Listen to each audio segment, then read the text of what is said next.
La parole est à Marie-Renée Auger.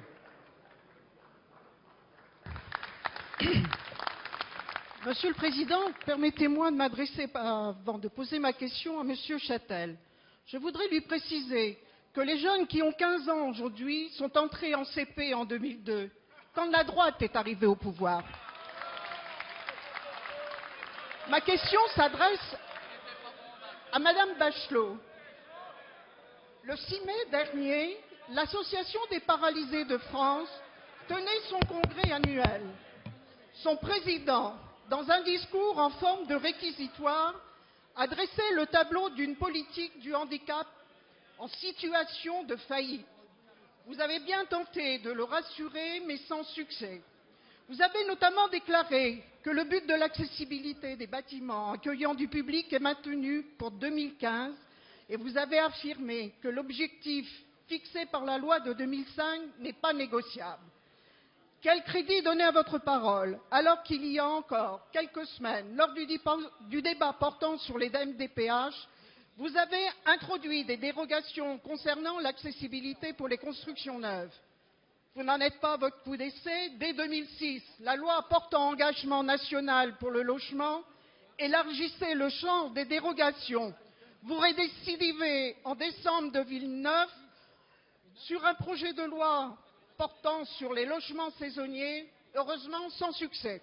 La question de l'accessibilité est fondamentale pour que les personnes en situation de handicap puissent évoluer librement dans la cité, sortir de l'exclusion et entrer dans une société d'inclusion. Le projet du Parti socialiste s'inscrit dans cette voie et prend des engagements forts sur l'application de l'agenda 22. Madame la ministre, votre politique ne vous permet pas de tenir vos engagements en matière d'accessibilité. Ma question est simple. Allez-vous changer de cap pour entériner le renoncement de ce gouvernement? La parole est à Madame la ministre des Solidarités et de la Cohésion sociale. Monsieur le Président, Mesdames et Messieurs les députés, Madame la députée Marie-Renée Auger, le congrès de l'Association des paralysés de France se déroulait à Bordeaux. J'y ai participé vendredi dernier et j'ai redit de façon forte les principes de la politique du handicap qui nous animent avec Marianne Monchamp. L'objectif d'accessibilité n'est pas négociable. Il a été fixé par la loi du 11 février 2005 et il doit prendre effet en 2015.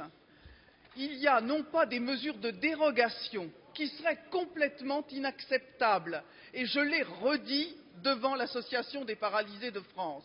Il est d'ailleurs étonnant de voir que le Conseil national consultatif des personnes handicapées avait accepté dans un premier temps des mesures de dérogation. Je ne les trouve pas conformes à l'esprit de la loi du 11 février 2005. Alors, dans la proposition de votre collègue le sénateur Paul Blanc, amendée par Sylvie Desmarescaux, il a été proposé des mesures de substitution, c'est-à-dire qu'on ne revient pas sur la notion d'accessibilité. Simplement, en cas de difficulté, on substitue d'autres mesures qui permettent l'accessibilité complète aux bâtiments neufs. Alors, j'ai redit aux associations de personnes handicapées que, bien entendu, tous les textes réglementaires seraient pris en concertation avec elles. Je veux que la démocratie de la politique du handicap soit complète et que toutes les mesures soient donc prises en concertation. Je le redis, l'accessibilité, c'est la citoyenneté, ce n'est pas négociable.